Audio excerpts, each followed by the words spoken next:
Salut à toutes et à tous et bienvenue dans ce nouveau partage d'XP. Alors en ce moment je suis sur le crowdfunding de Noob la saison ultime et j'ai un peu la tête dans des chiffres, dans des statistiques, j'écoute aussi un peu les commentaires qui sont faits parce que comme on a eu un départ assez le plus rapide en fait de l'histoire de nos crowdfunding, c'est vrai qu'il y a eu des commentaires, des analyses, et puis je me suis replongé dans mes propres analyses de 2013, parce qu'on avait déjà fait un crowdfunding sur de la vidéo à cette époque-là, et je suis en train de croiser certaines informations, et j'ai tout un tas de choses qui me viennent en tête, et je me suis dit, à mon avis, il y a de quoi faire un bon petit partage d'XP, parce que là, c'est vrai que il y a presque des choses un petit peu logiques qui sont en train de s'imbriquer, et j'ai aussi l'occasion de répondre à certaines interrogations que c'est vrai que je vois repopper régulièrement depuis 2013. Et finalement, si on prend ces interrogations à la fois d'observateurs, on va dire non avertis sur le prix des choses, sur les compétences nécessaires pour justement mettre en œuvre les différents projets, mais aussi l'inverse, des observateurs qui, eux, sont tout à fait au fait des coulisses de ce qui se fait, de ce qui se pratique, plus nos statistiques, plus, on va dire, la disparition progressive et presque totale, on va dire, du format web-série façon années 90, mais aussi la raréfaction, j'utilise pas les mots les plus simples, la raréfaction des web-séries en général. Je pense que on arrive à un nœud, là, qui peut finalement... Il y a beaucoup de données qui convergent au même point, et le fait de les évoquer, je pense, pourrait permettre de clarifier certaines choses. Donc du coup, partage d'XP, allons-y. Alors, je remarque deux types d'analyses. Il y a les gens qui vont juste regarder les indices un petit peu hors du commun et qui vont fantasmer ce qu'on est, notre structure, nos budgets, notre modèle économique, etc. Donc ces gens-là, par exemple, ils vont regarder, ils vont dire ok, les noobs, ils remplissent des grands rex, par exemple. Ils battent des records d'Europe de crowdfunding. Ils ont des acteurs américains. Ils sont invités dans plein de salons depuis beaucoup d'années. Ils ont même fait des salons en Nouvelle-Calédonie, au Québec. Enfin voilà, ils font le tour du monde et tout ça. Donc forcément, les noobs, c'est Jeff Bezos, quoi. C'est Amazon, enfin, plutôt Amazon Prime, puisqu'on fait de la vidéo. C'est des mecs qui ont des budgets illimités, qui ont des locaux en plus, ça aussi, ça c'est quelque chose qui peut vite créer des raccourcis parce qu'on a des locaux, et qui du coup vont partir dans un espèce de fantasme sur ce qu'on est, sur notre modèle économique, sur notre niveau de vie, sur notre richesse et tout ça. Et du coup, je me rends compte que ces gens-là se heurtent très vite à la notion de bénévolat, qui est la nôtre dans les vidéos. Et ils comprennent pas. Ils se disent, mais comment vous pouvez avoir des acteurs américains, remplir des grands rex, faire des records d'Europe de crowdfunding, et tourner bénévolement. Et quand je dis tourner bénévolement, je m'inclus aussi, c'est-à-dire tout ce que je fais moi, je le fais bénévolement. Donc comment c'est possible? Il y a forcément anguille sous roche. Donc les gens vont se dire, d'un côté on a l'opulence la plus totale, et de l'autre on a cette notion de bénévolat, c'est pas normal. Il y a un truc qui va pas, et donc ça déchaîne un peu les passions, ça discute, des fois ça nous fait un peu des leçons de morale, etc. Et c'est vrai que ça, c'est très intéressant parce que je peux concevoir effectivement, si jamais... Enfin, aujourd'hui sur Internet, on l'a vu, les choses ont évolué et il y a beaucoup de gens qui vont commenter, observer, donner leur avis. Et donc forcément, c'est normal qu'on soit commenté et je comprends aussi qu'on soit aussi une énigme de ce côté-là. Je l'ai la clé de l'énigme, je vais vous l'expliquer, mais il faut que je construise un peu mon truc.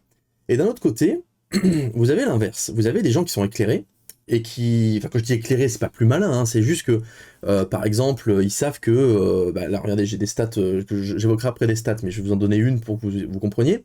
Le salaire de base en France pour l'écriture d'une saison d'une série, c'est entre 15 000 et 20 000 euros pour le scénariste. Voilà. Donc, c'est-à-dire que on prend la feuille blanche, la première étape, le simple fait d'écrire, normalement, ça devrait coûter entre 15 000 et 20 000 euros. Allez, on est sur Internet, on va casser les prix en deux, on va dire 10 000 euros. Je devrais toucher 10 000 euros pour l'écriture de la saison complète de Noob, si on prend juste ce prix-là, ce tarif. Bon, donc à partir de là, ces gens-là se disent, ok, nous on connaît le coût des choses, comment vous réussissez à faire tout ce que vous faites, comment vous faites pour durer, comment vous faites pour placer la barre toujours plus haut, avec toujours plus d'FX, toujours plus d'intervenants, comme je disais tout à l'heure, des acteurs américains, des événements un peu spéciaux. On a à 20h40 de Noops en générique, si on compte les hors-saison, on a à 21 heures de fiction. Il y a toujours plus de lieux différents, on tourne partout en France, même dans d'autres pays, on a tourné aussi en Suisse. Enfin voilà, comment vous faites pour faire toujours plus, toujours plus, toujours plus? Où est-ce que vous gagnez votre argent? Parce que, ok, faire un crowdfunding de 681 000 euros, c'est énorme. Mais voilà, si vous connaissez un peu comment ça fonctionne, vous savez déjà que c'est la moitié, parce qu'il y a la moitié qui part justement en contrepartie, en commission Ulule, en administratif, donc la comptabilité, ce genre de choses, la fabrication des contreparties, la logistique, les frais de port, envoyer un colis, je sais pas, un colis de 3 kilos à la poste, vous allez voir combien ça vous coûte, multiplier ça par 13 000, 14 000, 15 000 contributeurs, vous faites 15 000 fois 5 euros, ça peut... Alors, 4 euros si jamais on arrive à négocier les prix, ça pique et ça coûte très très cher. Donc les gens, ils sont pas dupes sur les montants, ils connaissent le prix des choses et ils savent très bien qu'avec les crowdfunding, on peut pas faire une trilogie avec la moitié de 680 000 euros. On peut pas faire un film entier sur la durée avec 110 000 euros et faire tout ce qu'on a fait dedans, en fait, c'est pas possible. Et ça s'appliquera sur les jeux vidéo, tout ça, on va en parler après. Et donc, je suis un peu comme Chuck Norris, non c'est pas Chuck Norris, c'était Van Damme qui était en grand écart entre les deux camions là. C'est comment expliquer à ces deux personnes-là que non, on n'est pas une multinationale, et oui, on arrive à faire tout ça, même si ça coûte cher, parce que je reste bénévole. Mais ces gens-là, ils se disent, d'accord, mais il faut bien que tu aies un modèle économique. Tu peux pas passer à côté des opportunités qui ont été les tiennes pendant toutes ces années sciemment. C'est pas possible.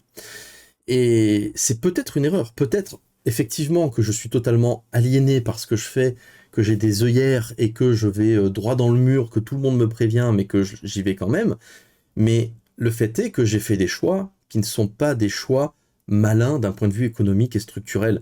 On est là, on est résilient, on travaille et compagnie, mais en vrai, aujourd'hui, quand vous voyez que certains influenceurs annoncent entre 100 000 et 150 000 euros pour lancer une collection de vêtements, que vous avez des influenceurs qui vont dépenser 100 000 euros juste parce qu'ils veulent installer un gros setup de stream, parce qu'ils veulent se lancer justement sur Twitch sérieusement. Enfin voilà, Grenier qui annonce de sa poche, ils mettent 100 000 euros pour faire la vidéo des 10 ans, et dans la vidéo des 10 ans, c'est 45 minutes d'analyse, de test de jeu, et 45 minutes de fiction. Donc du coup, sur cette somme-là, il y avait quand même une grosse équipe pour 45 minutes de fiction. Tous ces gens, ils arrivent à mettre des sommes pareilles parce qu'ils ont un modèle économique à côté qui le leur permettent. Alors ça va être de la sponsor pour Grenier, et puis bon, un nombre de vues assez confortable. Je connais pas le modèle économique exact de Grenier, mais bon, il a un modèle éco. Par exemple, les 100 000 euros de matériel Twitch que j'évoquais tout à l'heure, c'est Ici Japon qui l'évoquait dans la vidéo, parce que j'aime bien Ici Japon, je regarde souvent, et il disait on a dépensé 100 000 euros et ils ont loué une maison pour le stream, ils ont acheté du matos, des Blackmagic et tout ça. Mais pourquoi ils peuvent se le permettre?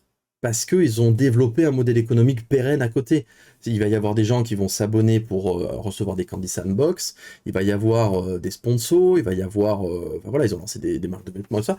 Et les 150 000 ou 160 000 euros pour lancer une marque de vêtements, c'est Louis San qui l'a annoncé dans une vidéo. J'aime bien aussi regarder Louis San. Donc, si vous voulez, des influenceurs, il y en a plein qui n'ont pas de problème à annoncer justement les sommes qu'ils mettent en jeu, mais pourquoi ils peuvent se le permettre? Ils investissent parce qu'à côté, ils ont construit quelque chose de pérenne. Ils travaillent sur des contenus qui, alors pour certains, ça va être des contenus courts, ça va être des contenus sponsorisés, des contenus qui sont dans l'air du temps, etc. Et donc, quand j'ai des observateurs comme ça, ils sont là et ils me disent, mais pourquoi tu fais ces choix-là? Tu fonces droit dans le mur. Tes 681 000 euros, par exemple, on va prendre des choses très concrètes. Je vais vous évoquer mes décisions, les incompréhensions, et ensuite on va en tirer un bilan de tout ça. En 2013, donc j'ai 681 000 euros entre les mains. Énorme, c'est monstrueux. En plus, 2013, c'était vraiment une époque où ça représentait une somme colossale. Déjà, aujourd'hui, ça l'est encore, mais à l'époque, il n'y avait pas le modèle économique des sponsors qui était aussi décomplexé qu'aujourd'hui et tout ça. Donc, si vous voulez, j'ai cette somme-là. Je crée des contreparties. Contreparties, on les crée, on les fabrique, on les envoie. Donc déjà, on arrose pas mal la poste, ou je sais plus quel transporteur on a pris, mais bon, le transporteur, il va y avoir le comptable, parce qu'on fait ça bien, puisqu'en plus on est traqué par toutes les autorités de régulation, de vérification, parce que quand ils ont vu le crowdfunding, ils ont fait mais qu'est-ce que c'est que ce truc et tout. Donc forcément, quand tu passes d'un chiffre d'affaires qui est ridicule à 680 000 € qui tombe, bah forcément vous avez tous les feux qui sont en rouge, on vient regarder ce que vous faites. Donc du coup l'administration, ça a été assez lourd à gérer pendant le premier crowdfunding. Et puis après, ben voilà, vous allez faire votre fiction. Donc moi, j'arrive déjà, je faisais de la fiction qui était alors d'abord toutes les semaines, ensuite toutes les 2 semaines, et ensuite tous les mois. C'était régulé, une vidéo tous les mois, parce que bon, après, ça devient impossible, hein. Même Grenier fait une vidéo par mois, parce que les vidéos construites, vous pouvez pas les faire toutes les semaines. Ça demande trop des fixes, trop de trucs comme ça. Donc, ok, un épisode tous les mois, et donc j'avais un rendez-vous régulier avec ma communauté. Donc mes statistiques montaient tous les mois, j'avais pouf le pic, pouf le pic, pouf le pic, et ça montait, et nous, ça cartonnait plutôt pas mal. Et là, donc j'arrive au climax, je fais un crowdfunding, je transforme ça en record d'Europe, parfait, c'est vraiment la belle histoire qui s'écrit. Et là, j'annonce que je vais faire une trilogie, donc déjà je multiplie par 3 les coûts. Là déjà, les observateurs qui se disent mais qu'est-ce qu'il fout? Enfin, pourquoi 3 films? Et je casse mon rythme. Je détruis littéralement mon rythme qui était d'une vidéo par mois, et je ne fais que ça, et ça va me prendre 4 ans avec une vidéo par an. La première année, elle est un peu plus longue parce qu'il y a le crowdfunding, il y a le fait de recevoir les sous, d'acheter le matériel, d'apprendre à utiliser le matériel, et puis de rentrer en pré-production, non pas pour un film, mais pour 3 films, et après c'est un film par an. C'est pour ça que je dis 4 ans pour 3 films. Et donc je casse mon rythme. Et alors les fans sont contents, moi je suis ravi en tant qu'auteur, parce que je voulais faire une trilogie une fois dans ma vie, puis on continue à faire des choses un peu originales, hein. À l'époque il n'y avait pas de film sur internet, puisque ça, créé en indé, on fout des 3 tonnes d'effets spéciaux, des costumes, on va tourner partout en France, on déplace tout le monde, et compagnie. Et donc cet argent, quelque part, s'est transformé en 3 vidéos sur internet. 3 vidéos. C'est-à-dire qu'aujourd'hui sur internet, si vous faites un film de 2 heures, ça n'aura pas plus de valeur marchande qu'un sketch de 5 minutes qui va faire rire les gens. Et peut-être même que le film de 2 heures va décourager les gens. Déjà en plus c'est des saisons 6, 7, 8, donc c'est encore pire. Vous renouvelez même pas votre public. Et donc pour certaines personnes, c'était juste de l'argent jeté par les fenêtres, parce qu'il n'y a pas de modèle économique derrière. Tu vas pas vendre de Blu-ray et de DVD, puisque de toute façon il est gratuit le film. Tu vas pas faire plus de pub que ça sur YouTube, puisque YouTube veut de la vidéo régulière, pas une grosse vidéo. Ok, on a atteint 1 million et même 2 millions pour le premier film, en termes de vues, mais on les a fait sur plusieurs années. Donc évidemment, l'argent de la publicité sur YouTube arrive sur les premiers jours où vous balancez justement votre vidéo. Il faut faire beaucoup de vues en peu de temps, parce que c'est là qu'il y a des enchères et que vous allez gagner le plus d'argent. Même si globalement, la publicité sur YouTube, c'est pas fou. Donc, il n'y a pas de modèle économique. Les gens se disent, putain, le mec, il a claqué les sous, c'est tout. Il n'a pas prévu plus loin que sa trilogie, il a tout claqué, et en plus, il dit qu'il est resté bénévole. Mais il est bête. Il est totalement bête, tu vois, enfin, c'est... Et je comprends cette première interrogation. Alors, d'un côté, vous avez ceux qui disent record d'Europe, l'opulence, la richesse, les noobs, ça y est, ils sont pétés de thunes, Fournier, forcément, il y a de l'argent, je suis devant une caméra, donc Fournier menteur, Fournier ceci, Fournier cela. Et donc, si vous voulez, je suis entre 2 écoles. Ceux qui disent, mais pourquoi t'as fait ça avec ton argent? Parce que tu l'as pas fait fructifier. J'ai fait ce que j'ai dit, mais je l'ai pas fait fructifier. Et ceux qui disent, tu es forcément riche, et en plus, avec cet argent-là, alors c'est mignon, hein, parfois c'est pas des gens méchants qui vont penser qu'on est multinational. Je me souviens toujours de ce message de gens qui disaient, fais attention, ne sors pas ton film à telle date, parce qu'il y a Avenger 2, l'ère d'Ultron, qui sort à ce moment-là. Et même si vous avez beaucoup de sous, vous n'allez pas réussir à rivaliser avec Avenger. C'était mignon. Et puis, donc il essaie de nous conseiller de ne pas sortir à ce moment-là et compagnie. Et puis, il y a ceux aussi qui comprenaient pas dans les observateurs, sans forcément parler aux sociétés, budget et tout ça, qui disaient artistiquement, pourquoi t'as pas fait un reboot? Là, j'ai parlé avec plusieurs influenceurs. Je me souviens que j'avais parlé avec Benzaï aussi, qui comprenait pas pourquoi j'avais pas fait un reboot ou quelque chose avec un nouveau point d'entrée dans l'histoire. Il y a eu plusieurs en fait personnes qui m'ont demandé, mais pourquoi t'as pas utilisé ce budget déjà pour faire un seul film, c'est-à-dire acheter des compétences, du matériel, etc. Tu apportes cet argent, tu deviens coproducteur de ton film, tu vas avoir un producteur pour qu'il mette de l'argent supplémentaire, tu fais des dossiers CNC, tu vas voir ensuite un distributeur, tu essaies de faire en sorte que ton film aille au cinéma, et puis globalement, avec une bonne somme de départ, avec le succès qui était le nôtre, la hype du record d'Europe de crowdfunding et tout ça, on aurait pu peut-être monter un dossier, prendre du temps, avoir des investisseurs et compagnie, et quelques années plus tard, faire un film au cinéma, un peu comme Visiteur du Futur va le faire dans quelques mois. On aurait pu tenter au moins avec cet apport-là, mais comme je disais, moi j'ai fait un crowdfunding, c'est-à-dire que là ça a été financé par les fans, ce n'est pas mon argent, et je me suis engagé sur des choses bien précises. C'était le deuxième cycle de la web-série Noob, celui qui devait conclure l'histoire des 4 noobs en tant que héros au premier plan de l'histoire, en fait. C'était la conclusion, on va dire, de l'époque de la guilde noob. Et je pouvais aussi pas partir avec un principe de distribution. Le CNC, si jamais vous partez en distribution, vous pouvez pas fournir le film en copie digitale dans la foulée. Si jamais il sort au cinéma, il y a la chronologie des médias. Et donc, du coup, les gens qui ont donné auraient été obligés de payer leur place pour aller le voir au cinéma. Ils auraient pas eu leur film avant des années. Si jamais ils avaient leur film, parce que peut-être que le producteur aurait dit, ah ben non, dans ce cas-là, tu payes, tu donnes l'argent du crowdfunding pour justement racheter les DVD dans le stock pour les envoyer. Enfin, je sais pas, mais c'est pas, tout n'était pas aussi évident et on s'éloignait trop de ce que moi je voulais faire. Donc je suis resté fidèle à mes principes, ce qui est pour moi, je pense, une bonne idée parce que c'est un crowdfunding. Si jamais ça avait pas été un crowdfunding, si ça avait été un sponsor qui dit bah tiens, je te donne 300 000 euros et tu mets une cacahuète, les acteurs mangent telle marque de cacahuète. Bon, ok, j'aurais rien dû à personne, peut-être qu'on aurait réfléchi, mais je l'aurais pas fait quand même. Mais là c'est vraiment un crowdfunding et pour les gens à l'époque, c'était pas évident ce que c'était qu'un crowdfunding, c'était tout nouveau. Ils n'arrivaient même pas à comprendre qu'il n'y avait pas 681 000 euros dans le projet, qu'il y avait les contreparties, que c'était 50% du budget. C'était encore très très obscur à l'époque. Et donc il y a eu ces premières interrogations-là et ce premier grand écart. Les noobs, ils sont hyper riches, ils font des records d'Europe, et les noobs, ils sont hyper cons parce qu'ils font des mauvais choix, et ils restent bénévoles alors qu'ils ont de l'argent, etc. Ensuite, et d'ailleurs, on va s'attarder un peu là-dessus, je vais vous sortir quelques stats. En fait, je vais vous sortir quelques stats, parce que pour bien comprendre que la fiction sur Internet, ça peut se financer, on peut financer ça en payant tout le monde, mais si vous le faites une fois, de temps en temps, et pas sur 14 ans, sur une web-série feuilletonnante avec des épisodes, c'est pas possible. On va prendre des exemples un petit peu, on va dire, cohérents avec ce qu'on est et ce qu'on fait. HeroCorp, là on est au-dessus, on est sur de la fiction professionnelle, avec une équipe professionnelle, mais c'est pas non plus à des années-lumière de ce qu'est Noob. Si on avait été produit, on aurait pu prétendre à peu près à être au niveau d'HeroCorp. Eh bien, HeroCorp, ils ont fait un crowdfunding, et l'avantage c'est que plus il y a eu de crowdfunding après 2013, plus les gens ont commencé à avoir des points de comparaison. Au début, on est arrivé, on a débarqué, on a fait le plus gros crowdfunding, il y en a eu d'autres avant nous, mais c'était le premier à atteindre le 3e cercle, à dépasser le cadre, on va dire, des connaissances qui te donnent un peu de sous pour ton projet. Là, c'était quelque chose qui était grand public. Donc c'est vrai que tout le monde a commenté. Et ensuite, quand j'ai eu d'autres crowdfunding qui sont apparus, ça m'a permis de donner des points de comparaison. Et HeroCorp, ils expliquaient que 60 000 euros, alors 60 000 euros de crowdfunding, là c'est leur mot, hein. Après déduction de toutes les charges de vos contreparties, cela représente environ une journée de tournage et 4 séquences en post-prod sur les effets spéciaux. Ils ont atteint le palier en 6h30. Bon, ce palier-là, on est d'accord, c'est une journée de tournage pour 600 000. Alors, toujours pareil, imaginons qu'il fasse 50% de contrepartie, ça fait 30 000 euros.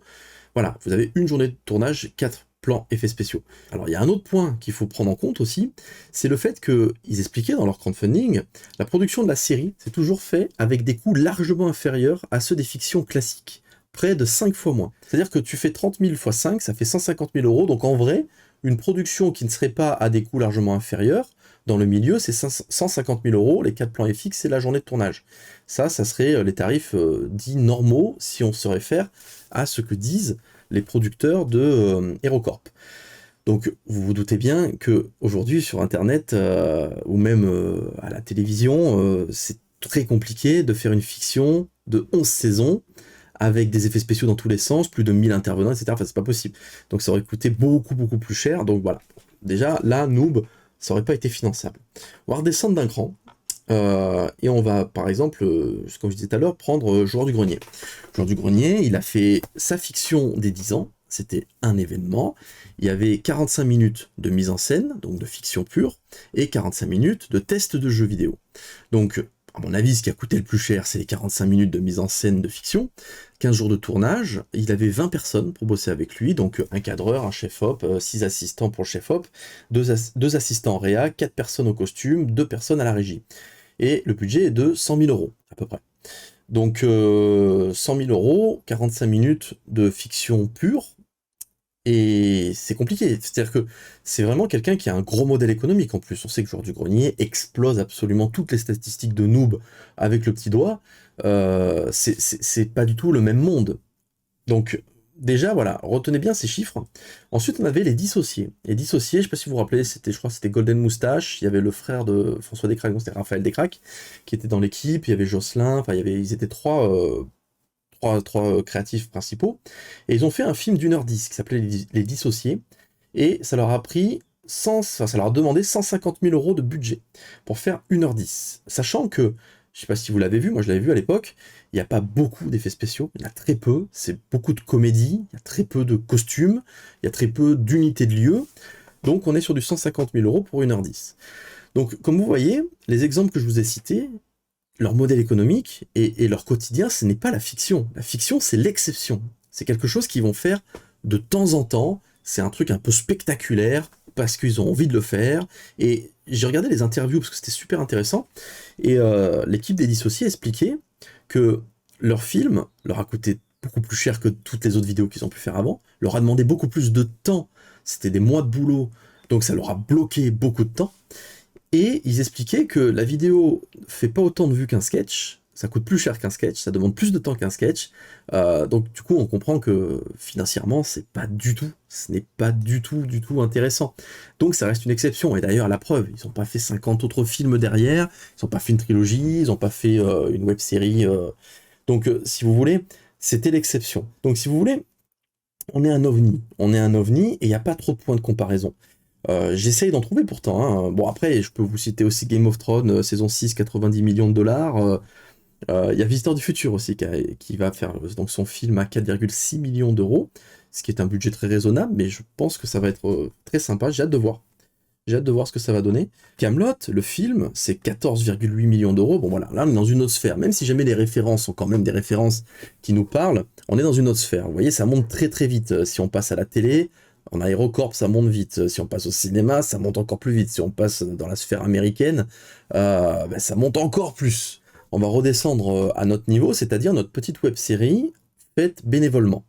Donc du coup, voilà, il y a ces deux écoles avec justement à la fois le fantasme de on est aussi gros que ces grosses productions qui vendent du rêve, parce qu'effectivement on vend du rêve, dans le sens où on a quand même une belle aventure, enfin, je veux dire, on a les acteurs américains, on a rempli plusieurs fois le Grand Rex, puis sans difficulté, c'est-à-dire que le Grand Rex était plein, sans qu'on fasse plus de com que ça, on a eu des invitations aux quatre coins du monde, on a vraiment, enfin, c'est fou ce qui se passe avec nous, c'est incroyable. Et pourtant, voilà, et c'est là que il y a le point d'accroche, c'est que, mais pourquoi ils restent bénévoles? Parce qu'ils ont l'air d'être riches, mais ils sont bénévoles. Ben là, il faut revenir un peu aux origines. C'est-à-dire, pourquoi est-ce que Noob existe déjà? Déjà, il faut se poser la question différemment.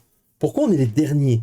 On est les derniers à exister sur ce modèle économique-là, et pourquoi les gens qui connaissent les tarifs, et que je vais vous citer après, j'en ai quelques-uns que j'avais retrouvés, pourquoi les gens qui connaissent le coût des choses, le coût de chaque corps de métier, le nombre de compétences qu'il faut accumuler, se disent, mais les noobs font n'importe quoi, ils peuvent pas avoir un modèle économique pérenne s'ils continuent à fonctionner ainsi.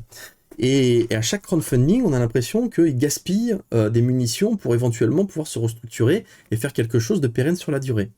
Donc pourquoi j'ai ces deux écoles-là? Ben, tout simplement parce que déjà, c'est tout bête, mais je viens de Toulon, et Toulon, c'est le berceau du film amateur. Quand j'étais petit, il y avait un festival qui s'appelait le Cartoonist, c'était un des premiers, hein, avant Japan Expo, avant tout ça, et vraiment, enfin, je pense que si vous n'avez pas vécu un truc dans ce style-là, vous pouvez pas vraiment comprendre, mais on comptait les jours avec les copains, l'année entière était axée autour de ces 3 jours de cartooniste, ce fameux vendredi après-midi, samedi et dimanche, c'était les 3 jours de l'année. Et c'est dans ce festival-là que j'ai découvert le film amateur avec les Bitoman, qui était réalisé par Alex Pilot, qui ensuite est devenu co-créateur de la chaîne No Life avec Sébastien Rocher. C'était une bande de potes, il y avait Timan d'ailleurs dedans, qui s'appelait Transpireman à l'époque, c'est pour ça qu'il s'appelle Timan. Et C'était une bande de potes qui se déguisaient, qui faisaient des références à des mangas, qui se filmaient, qui avaient quelques effets spéciaux rudimentaires de l'époque, mais c'était incroyable. Donc on avait le Cartoonist, qui était cet événement où nous, en tant que fans de manga, de japanimation, de jeux vidéo et tout ça, c'était l'endroit où on allait avoir... Enfin, vous imaginez pas la difficulté pour se procurer à l'époque un OST d'un animé japonais. C'était hyper difficile, il n'y avait pas Internet comme aujourd'hui, donc quand vous arriviez, vous avez vos économies de l'année, vous achetiez les musiques d'Evangélion, les musiques de machin, des DVD, vous avez les mangas en avant-première, vous pouvez regarder Fly, oh là là, il y a Aban qui est encore vivant et tout. Enfin, c'était des trucs de fou. C'était un moment où vraiment, vraiment, enfin j'en ai encore des frissons quand j'en parle, et le film amateur, c'est là que j'ai découvert ça. Et ensuite, avec les copains, donc, on a voulu refaire pareil. Donc, j'ai piqué la caméra de ma mère, la caméra familiale, avec ses 10 minutes d'autonomie de batterie à l'époque, donc il fallait être efficace. On n'avait pas de permis, on allait à pied à la plage, on allait à pied dans la forêt du coin, on essayait de faire des plans en se contorsionnant sur un rond-point pour ne pas montrer qu'il y a des voitures partout autour et faire croire qu'on est dans la forêt. Enfin, enfin, c'est ce qu'on pouvait. Bah voilà, on prenait parfois le bus et tout ça, mais on restait dans le coin. Et donc on faisait ça à 16 ans, et c'est parmi nos plus beaux souvenirs. Aujourd'hui, on a 39 ans, et cette passion-là, cette activité-là, elle est encore là. Et pour moi, c'est précieux. Donc c'est vrai que je peux comprendre que les gens, justement, ne comprennent pas, que je continue à être bénévole et que je passe à côté d'opportunités. Par exemple, quand je fais de la web-série Noob et que je passe 2000 heures comme un idiot à faire des effets spéciaux, des curseurs au-dessus des têtes des persos, parce qu'en plus je me simplifie pas la vie, hein, je mets des curseurs, j'en ai mis pendant 5 saisons quand même. Euh, donc plutôt que de rester voilà, bloqué là-dessus, je pourrais évoluer avec mon temps et commencer à côté. Ça ne veut pas dire que je ferai plus de fiction, mais j'aurais pu commencer à créer un modèle économique plus pérenne.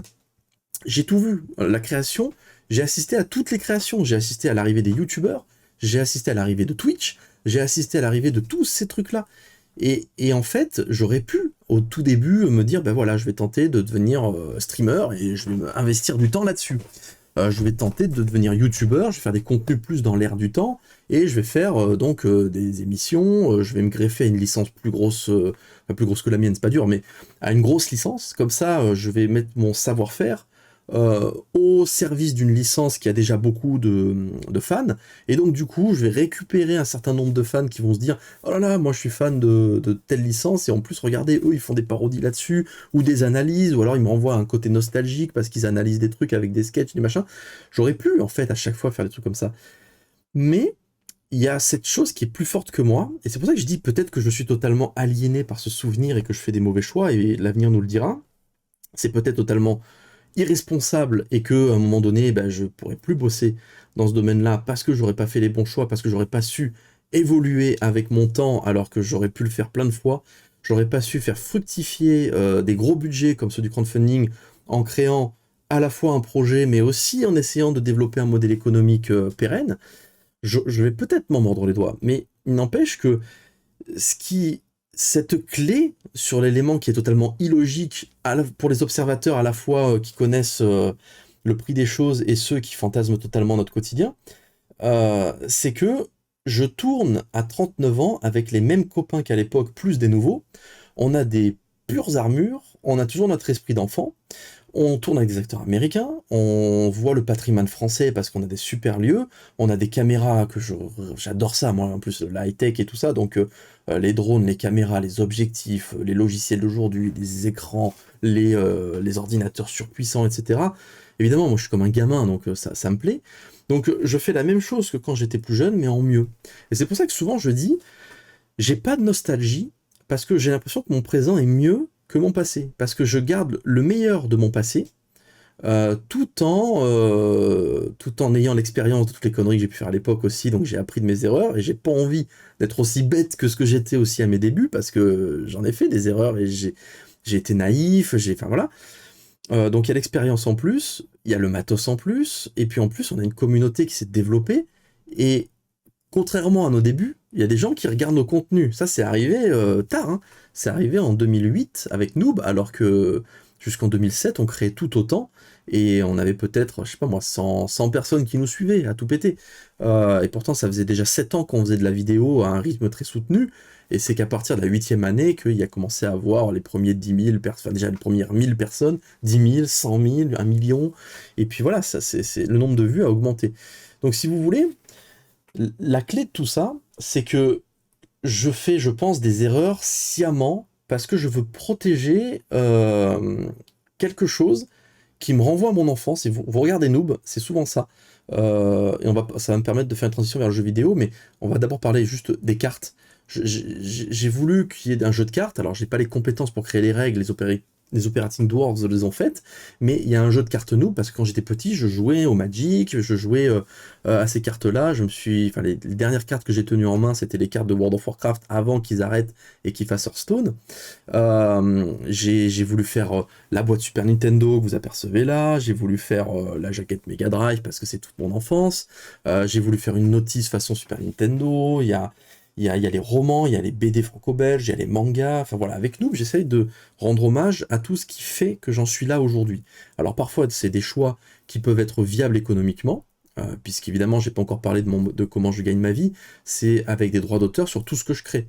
Et j'ai quand même créé pas mal de choses. Donc certes, je suis bénévole sur la web-série, mais à côté de ça, je touche des droits d'auteur sur tout ce que je fais. Alors depuis le Covid, c'est un peu plus compliqué parce que les magasins et les salons ont été fermés pendant un moment, mais j'ai créé suffisamment de choses et je vais continuer à en créer pour toucher un tout petit peu sur chaque élément qui sont sortis pour me permettre d'en vivre. Et il y a Tipeee aussi qui nous permet à Gaïa et moi de rester auteurs et donc d'accorder plus de temps bénévole à la vidéo, parce que s'il n'y avait pas Tipeee, je pourrais moins accorder de temps bénévole. Tipeee, mine de rien, ça nous fait entre 500 et 600 euros chacun avec Gaïa tous les mois qui tombent. Alors il y a des sous qui sont réinjectés justement pour commander des visuels, d'autres qui nous permettent justement d'avoir un complément de revenus pour pouvoir continuer à faire autant de choses bénévoles à côté et donc d'être sur tous les tableaux.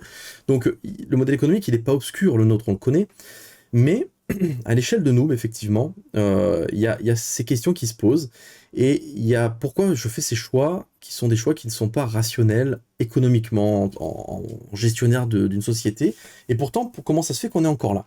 Donc je vais continuer mon développement, j'allais venir sur le jeu vidéo. Le jeu vidéo, pareil, les observateurs se sont arrachés les cheveux. C'est les mecs qui font un crowdfunding. Et on explose le record qui avait été entre-temps arraché par des Allemands en Europe, et on fait, enfin il était 800 000 euros, et là nous on fait 1 250 000 euros à peu près, un truc comme ça. Et donc pour un jeu vidéo, le jeu vidéo, donc d'un côté on a la vidéo, le boss de fin du format vidéo sur internet, c'est la fiction, et d'un autre côté, le boss de fin de la création à l'échelle transmédia, c'est le jeu vidéo. Ça demande énormément de compétences, ça coûte hyper cher, la plupart des jeux, surtout indés, sont juste ne vont pas au bout, sont annulés ou abandonnés avant d'arriver à leur terme. On fait le truc le plus risqué, le plus casse-gueule qui soit. Alors certes, au début, on a voulu se rassurer avec le RPG Maker en disant bon bah même si on n'arrive pas à finir, on sait qu'à 2 ou 3, si on s'y met, RPG Maker ça reste un outil accessible et quand même un peu modulable, mais on aurait pu quand même se débrouiller. Là, bon, le budget est monté, on est passé sur Unity, on est passé par une vraie société. Et pareil, là, les observateurs, j'avais deux types d'observateurs. Il y avait les observateurs qui disaient, mais comment vous allez faire un jeu avec si peu de budget? C'est-à-dire que sur le crowdfunding, donc on prend 700 000 euros, qui était entre 650 et 700 000 euros, qui était le budget du jeu. Le reste, c'est contrepartie, administration, la commission Ulule et tout ça. Et donc, avec 700 000 euros, comment vous allez faire un RPG? C'est pas possible. Donc, surtout si vous n'avez pas les aides du CNC, on les a pas eu. On n'a pas eu on a eu le crédit d'impôt, mais on n'a pas eu, donc on a payé moins d'impôts, mais on n'a pas eu par contre d'aide du CNC.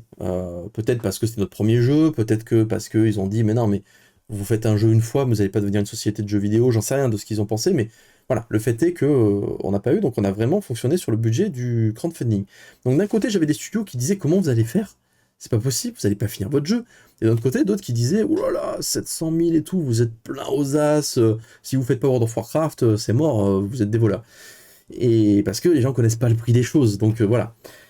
Et puis, il y a encore une autre catégorie de gens qui disent, ok, bon, allez, imaginons tu veux faire ton RPG à l'ancienne, au tour par tour, pour rendre hommage aux JRPG qui font que t'es devenu auteur ensuite, tous ces jeux que tu as fait jusqu'à Suikoden 1 et 2 sur PlayStation. Ok, tu veux rendre hommage à toute cette époque. Très bien. Mais comment tu vas faire pour que cet argent ne soit pas juste injecté dans le jeu et ensuite ne crée pas de modèle économique plus que ça? Est-ce que tu vas faire des add-ons ou des DLC, enfin je veux dire des extensions payantes pour que les gens continuent à dépenser de l'argent sur ton jeu même une fois qu'il est fini? Non, je vais pas le faire. Ah, c'est idiot. Bon, d'accord, tu veux faire un jeu complet, fini, mais dans ce cas-là, est-ce que tu vas faire un cash shop? Est-ce que tu vas faire, par exemple, tu peux acheter des familiers avec des micro-paiements sur une petite boutique? Est-ce que tu peux acheter du stuff supplémentaire? Est-ce que tu vas faire ce modèle économique-là? Non, non, non, c'est vraiment un jeu à l'ancienne et tout. Mais t'es con. T'es con, t'as 700 000 euros, tu vas créer un jeu vidéo et tu mets pas toutes les chances de ton côté pour réussir à faire en sorte qu'Olydri gagne de l'argent sur la durée ensuite. Alors, je relativise quand même, on a gagné un peu d'argent avec ce... Oh, certes, on a pris les 700 000, on les a totalement claqués dans le projet.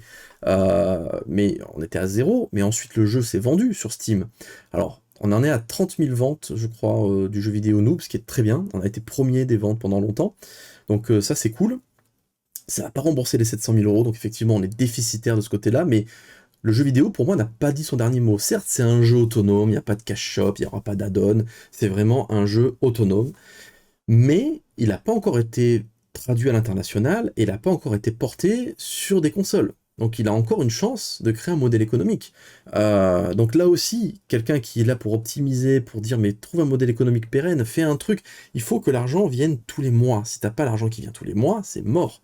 Tout à l'heure on évoquait ici Japon, ils ont un abonnement avec la Candy Sandbox, ils ont des vidéos régulières, ils ont des sponsors réguliers, ils sont sponsorisés à l'année, ils ont des vidéos qui sortent fréquemment. Grenier c'est pareil, il a des sponsors régulières, et ça va être des sponsors peut-être sur Twitch, il y a des sous aussi qui viennent sur Twitch, parce que ce sont des gens qui investissent du temps sur Twitch, qui donc vont avoir un retour sur investissement. Moi j'ai pas tout ça. Je fais pas ça, ce qui est pas malin, je pense c'est très con, hein, mais le fait est que ça me prend trop de temps. Et que si jamais je ne bosse pas bénévolement, honnêtement, si j'étais pas bénévole à occuper 4 ou 5 postes sur le jeu vidéo, il se finissait pas le jeu vidéo. C'était mort, on était hors budget pour un jeu aussi long. Donc pourquoi est-ce que je m'évertue à faire de la web-série bénévolement? Pourquoi est-ce que... Parce qu'il y a ce truc que je ne...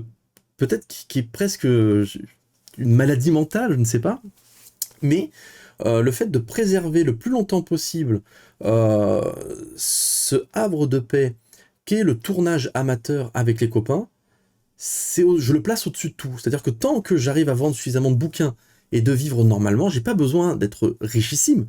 J'ai juste besoin de payer mes factures, que tout le monde mange à sa faim dans ma famille, que ma fille se développe dans un environnement normal, quoi, hein. J'ai pas forcément besoin de dire, là, il faut absolument que je revoie un modèle économique parce qu'il faut que mon salaire, il passe à 3 000, 4 000, 5 000, 10 000 euros par mois, il faut que j'ai des sponsors, il faut que j'ai des trucs de fou et tout ça. Je suis pas dans cette logique-là. Et du coup, je suis sans filet de sécurité. Ça aussi, c'est un peu con. Mais bon, c'est comme ça. Ce sont des choix. Après, il y a des mois, ça marche, des années où ça marche mieux que d'autres. Parce que moi, je compte en années, parce que c'est vrai que moi, ça veut rien dire, parce que je touche des droits d'auteur 2 fois par an. Donc, parfois, je vais avoir des super droits d'auteur parce que j'ai sorti un bouquin qui a super bien marché et j'ai une très bonne année. Parfois, j'ai une année où je suis au ras des pâquerettes et voilà. Voilà, c'est comme ça que ça fonctionne. Et donc, je peux comprendre les interrogations à la fois d'un côté et à la fois de l'autre, parce que ce bénévolat qui est le mien, mais aussi ceux des acteurs, ça vaut pas rien, ça apporte une valeur incroyable, incroyable. Au niveau des...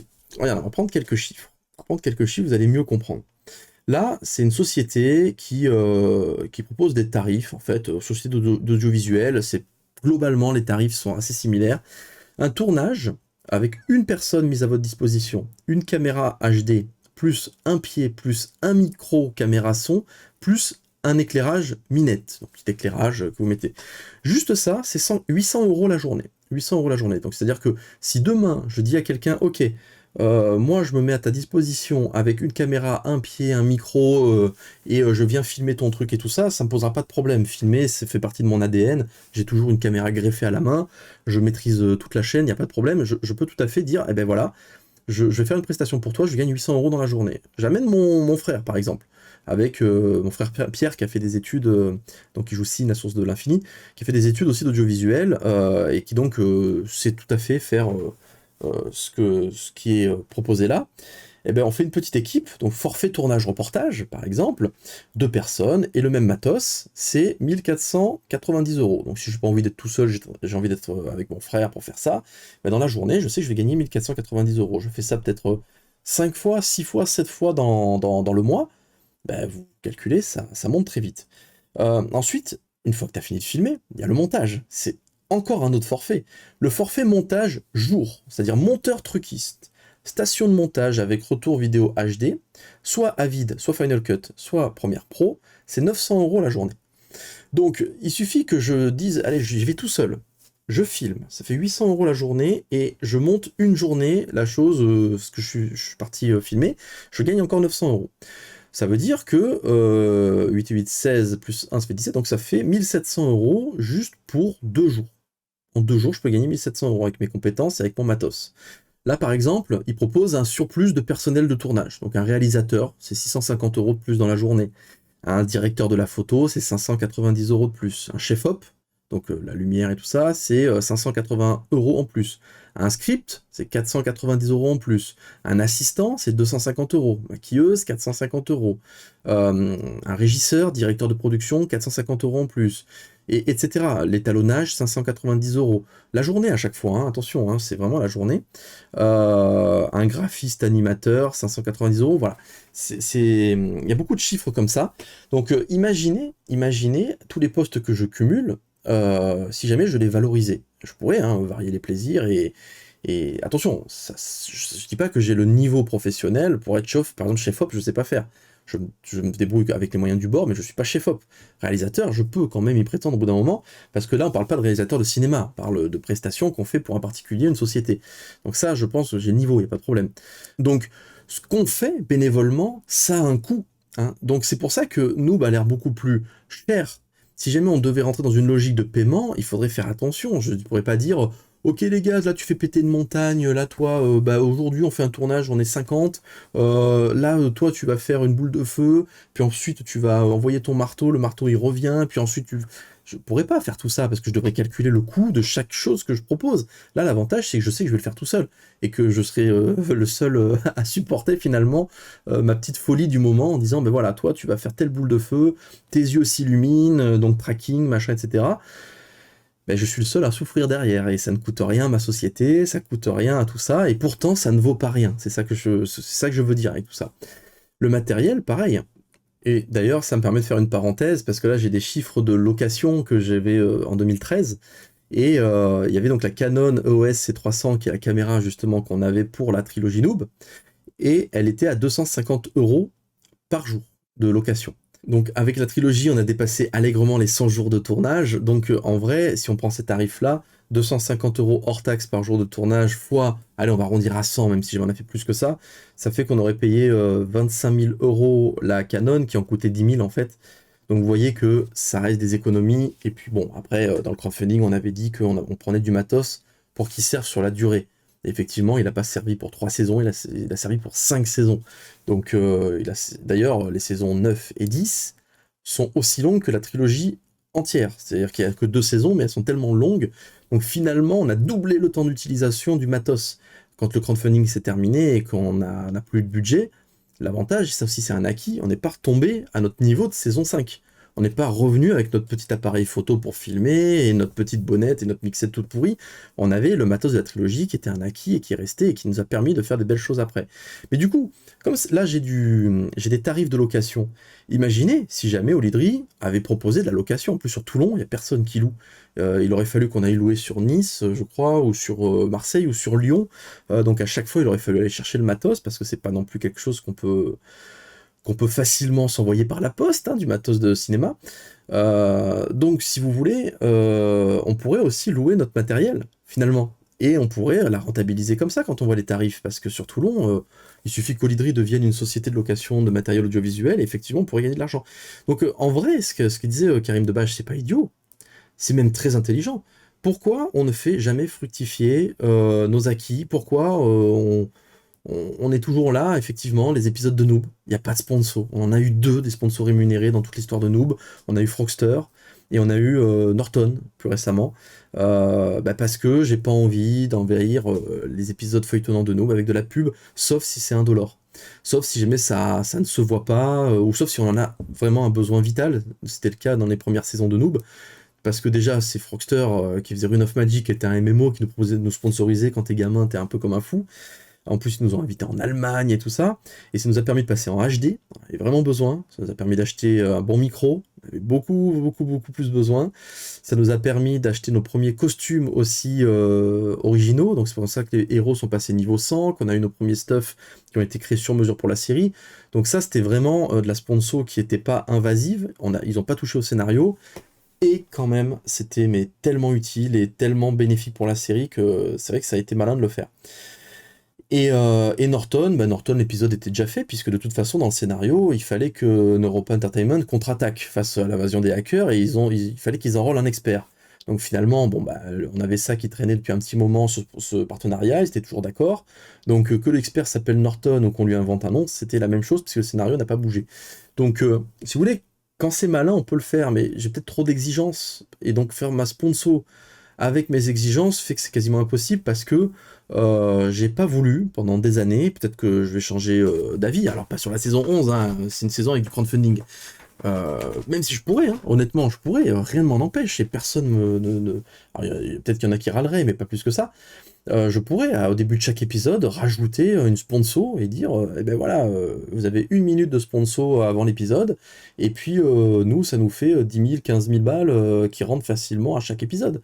On pourrait faire ça, mais je le fais pas. Je le ferai peut-être sur les épisodes hors saison, les épisodes bonus en fait, qu'on fait mais qu'on n'est pas du tout obligé de faire, mais qu'on fait parce que ça nous plaît de le faire. Peut-être que je ferai ça, mais en tout cas, je ferme pas la porte, c'est ça qui est important, c'est que je ferme pas la porte à des modèles économiques.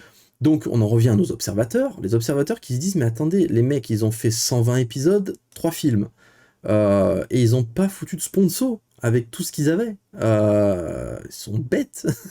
C'est vrai qu'on s'est assis à côté de centaines de milliers d'euros. Si jamais on prend les 14 ans de Noob, on s'est assis sur des centaines de milliers d'euros qu'on aurait pu avoir via des modèles économiques qui sont tout simplement dans l'air du temps, qui ont évolué. Si j'avais fait un peu moins d'épisodes de Noob ou un peu moins de saisons de Noob et un peu plus de contenu en adéquation avec l'internet d'aujourd'hui, j'aurais eu un niveau de vie bien plus agréable, je pense, que ce que j'ai actuellement. Alors après, tu te fais critiquer si jamais...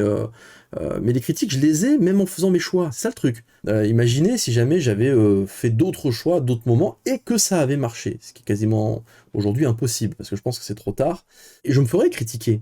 Je pense, il y aurait des gens qui diraient, ils sont pétés de thunes, machin, tout ça, mais je me dis, de toute façon, la critique, elle est là, même si je fais des choix qui sont contre-intuitifs par rapport aux revenus d'aujourd'hui. Donc, en vrai, je m'en fous des critiques, et je m'interdis pas de le faire de peur des critiques. Ça, j'en ai rien à foutre, vraiment. Depuis que Twitter est arrivé, pour moi, les shitstorms et les trolls ont perdu toute crédibilité. C'est un bruit de fond. À une époque, ça me touchait vraiment, et ils avaient peut-être même une certaine influence sur moi. Je faisais attention à ne pas attirer les trolls et tout ça. Et depuis que j'ai vu que même en faisant des choix qui étaient des choix qui étaient vraiment sains et même très cons à titre personnel, et que je m'interdisais des trucs juste pour avoir la paix, et que je ne l'avais quand même pas, en fait, je me suis dit, en fait, les shitstorms, c'est juste structurel, tout le monde en a déjà, j'en vois passer tout le temps, même auprès de gens que je connais un petit peu, et je sais très bien que ce sont des gens bien, qui se prennent quand même des shitstorms. Il y a des gens qui parlent mal sur Internet, il y a des gens qui voient le mal partout, il y a des calomnies, il y a des rumeurs et tout ça. Donc si vous voulez, je m'interdis pas tout ça d'aller vers un modèle économique beaucoup plus pérenne à cause de ça. Donc, et d'ailleurs, je m'interdis pas de le faire à l'avenir. On va en arriver petit à petit à la web-série, la disparition de la web-série, façon années 90. C'est une branche, finalement, qu'il n'y a pas grand monde qui peut comprendre. Je vais évoquer le cartooniste, Rudy, de Flanders Company, était déjà au cartooniste. Lui aussi fait partie de cette branche, d'ailleurs même avant moi, puisqu'il fait partie des gens qui m'ont inspiré et qui m'ont donné envie de continuer dans cette voie. Il a toujours continué à faire les choses de cette manière-là. Il tourne avec ses potes, il fait quelque chose qui n'est pas, on va dire, diffusable en l'état à la télévision, mais il s'en bat les couilles en fait. Et c'est un petit peu ce qui caractérise c'est cette web série façon années 90, c'est qu'en fait, on s'en tape. On est là d'abord pour vivre une expérience humaine, on est là pour rigoler avec les copains, on est là pour donner vie à des projets personnels, peut-être aussi à réaliser des petits fantasmes d'adolescents, hein, qui n'a pas rêvé d'envoyer des boules de feu, faire des cataclysmes, avoir des épées légendaires entre les mains, des armures et tout ça. Voilà, bon, il y a peut-être un peu de ça. Et on n'est pas là pour charmer les professionnels de l'audiovisuel. Et peut-être aussi que le fait de tout faire nous-mêmes, qu'il y a une communauté qui regarde, que cette communauté se compte en centaines de milliers de personnes, si on prend sur les 14 ans de Noob, si on prend nos statistiques, oui, on est à plus de 100 000 abonnés sur beaucoup de nos espaces, hein. Sur Facebook, sur YouTube, en termes de vues, c'est des millions de vues. Donc je pense que ça peut agacer, parce que les mecs se disent, mais attendez, il y a des écoles, il y a des formations, et un mec s'amuse à faire tout dans son coin depuis 14 ans, et il fait plus de vues que nous, qui avons mis du budget, qui avons tout fait dans les règles de l'art, qui avons fait des études, qui avons fait notre court-métrage, qui faisons des salons, des festivals et compagnie. On a des guests en plus, qui sont des guests reconnus du milieu, et on fait moins de vues que ces clowns. Je comprends, honnêtement, je comprends que ça puisse saouler, mais on n'est pas des clowns, on est juste des gens qui avons fait des choix différents. C'est ça le truc. C'est pas parce que on ne veut pas devenir, enfin, je parle pour moi, parce que dans l'équipe, il y en a peut-être qui ont envie, hein, mais c'est pas parce que je ne veux pas devenir un professionnel de l'audiovisuel, je sais pas de quoi l'avenir sera fait. Peut-être que demain, je pourrais plus faire de fiction du tout avec mes potes parce que j'aurais passé l'âge, ou parce que je sais pas, et que j'ai une opportunité de continuer à faire de la vidéo à l'échelle un peu plus professionnelle, peut-être que je saisirai cette occasion, je sais pas. Mais là, actuellement, rien dans ce que je fais n'a vocation à m'amener vers quelque chose de professionnel. Je veux rester indépendant. Donc, je peux comprendre qu'on trouve ces choix complètement dingues, que ça dérange aussi. Je peux comprendre aussi ces attaques, en gros, qui dit tu tiens ton équipe en otage. Je pense que les observateurs qui vont utiliser les acteurs de Noob pour les plaindre, déjà, je pense qu'ils ont oublié que les acteurs de Noob avaient un libre arbitre, que dans Noob, les gens tournent s'ils veulent, quand ils veulent, et que j'ai plus de demandes de gens qui disent ça fait longtemps que j'ai pas tourné, c'est quand que enfin je peux tourner un peu, que de gens qui disent ah non, j'ai pas envie de tourner cette semaine. En fait, moi, ce que je fais, c'est que je demande est-ce que t'es dispo, est-ce que t'es pas dispo et tout ça. Et en fonction de qui a envie de tourner, j'écris mon scénario et j'essaye de rattraper ma ligne directrice globale. Parfois, il y a des acteurs qui se mettent en pause pendant des mois ou des années. Dark Avenger, parti habiter en Chine, bah, son intrigue a été mise en pause. Et puis quand il est revenu, on a tourné. Et puis là, il est reparti en Chine, et bah, il reviendra peut-être pour la saison finale. Voilà, je m'adapte. Sparadra, il bosse le week-end, il est animateur. Nous, on fait ça sur notre temps libre, donc on peut pas en plus travailler la semaine. Donc du coup, bah, il n'avait pas vraiment le temps d'assurer une intrigue avec son personnage. Donc on l'a mis en pause avec le Fluxball, que je développerai sûrement à l'échelle transmédia. Là, il a un peu plus de temps. Bah, du coup, hop, il revient dans l'intrigue. En fait, c'est comme ça, Noob. Et puis, il y a aussi autre chose, c'est que les gens voient le résultat final. Mais ce qu'ils comprennent pas, c'est que les acteurs de Noob, déjà, il y a une différence. C'est que un acteur de Noob, il vient, il va tourner, peut-être, il arrive à 11h. Bon, ceux qui sont en retard, ils arrivent à midi. Hein, et ils vont repartir à 17-18h. Ils vont faire ça peut-être une fois par mois. À l'époque, c'était un peu plus, mais à l'époque, on était étudiants, on faisait des épisodes plus souvent. Mais là, aujourd'hui, c'est une fois par mois, à peu près. Et certains ne tournent pas pendant 2-3 mois avant enfin de réapparaître dans l'intrigue. Donc, si vous voulez, c'est comme si vous aviez un loisir que vous alliez pratiquer une fois tous les 1 mois, 2 mois, 3 mois, ça dépend de quel personnage vous incarnez. Certains même viennent sur les tournages, même si jamais ils sont pas prévus, parce qu'ils ont juste envie d'aller prendre l'air et de voir leurs copains. Et puis une fois que c'est fini, l'acteur, il rentre chez lui et il continue sa vie. Il va regarder des séries, il va regarder des films, il va jouer à des jeux vidéo, il va parler avec ses copains, il va se balader, il va s'occuper de sa famille, voilà, il y a plein de choses qu'il va faire, c'est génial. Et il n'a plus rien à... Enfin, il n'a plus à se soucier en fait de la suite, parce qu'il sait que c'est moi qui prends le relais. J'ai écrit la scène, il sait que je vais la monter, il sait que je vais faire les effets spéciaux, il sait que je vais la sortir, et ensuite, une fois que l'épisode est fini, bah, il sait que son image ne sera pas tout à fait la même avant le tournage et après le tournage. Donc en une après-midi de tournage, il sait que potentiellement il va ensuite être reconnu en salon, qu'il va avoir accès justement peut-être aux espaces VIP, rencontrer d'autres créatifs. Certains ont créé des opportunités grâce à ça, ont trouvé des métiers dans un monde geek parce qu'ils ont rencontré des gens grâce au salon, parce que c'était pas des visiteurs normaux, c'était des gens qui étaient invités en tant que membres de staff de Noob, qui avaient une petite notoriété. Ils ont des gens qui viennent dire qu'ils aiment bien leur travail, qu'ils aiment bien ce qu'ils font dans Noob, qu'ils aiment bien leurs personnages. Ils vont tourner avec des acteurs américains, là où certains vont payer pour pouvoir voir l'acteur américain 2 minutes après 2 heures de queue. Bah, eux, ils vont les avoir toute une journée qui vont jouer la comédie pour eux. Ils vont, pour certains acteurs de Noob, ils vont faire le tour de France, voir du monde, pour ceux qui ont eu la chance d'aller jusqu'en Nouvelle-Calédonie et puis au Québec. Il y a aussi un petit peu des revenus, hein, quand on est acteur de Noob, faut pas l'oublier, parce qu'il y a eu quelques avaloirs et des droits d'auteur. Ça va être par exemple sur les artbooks de Noob, ça va être sur les DVD, sur les Blu-ray, c'est-à-dire quand il y a vraiment l'image de l'acteur, il y a, en fait j'ai fait des contrats de droits d'auteur, avec, quand dans une saison, les rôles principaux, ils ont tant de pourcentage, les rôles secondaires ont tant de pourcentage, et les autres, ils ont un troisième pourcentage pour les personnages qui interviennent beaucoup moins, qui sont beaucoup plus anecdotiques. Donc si on en vend 100 000 de DVD, bah, ces pourcentages vont donner lieu à des grosses sommes, et si on en vend 150 de DVD dans l'année, bah, ça va donner une somme beaucoup plus petite. Mais il y a quand même des choses qui sont prévues, c'est-à-dire qu'on a signé des contrats. Qu'est-ce qui se passe s'il y a des sous? Voilà, c'est aussi simple que ça. Alors ça fonctionne pas sur les crowdfunding, je précise d'avance. Les crowdfunding, c'est un budget de production. C'est pas, on n'a pas gagné cet argent en faisant une prestation, hein. Par contre, une fois que le crowdfunding a permis de développer, par exemple, la trilogie, bah, les DVD, les Blu-ray, etc., qui sont vendus sur la trilogie donnent lieu à des droits d'auteur. C'était la petite parenthèse, mais l'équilibre est le suivant.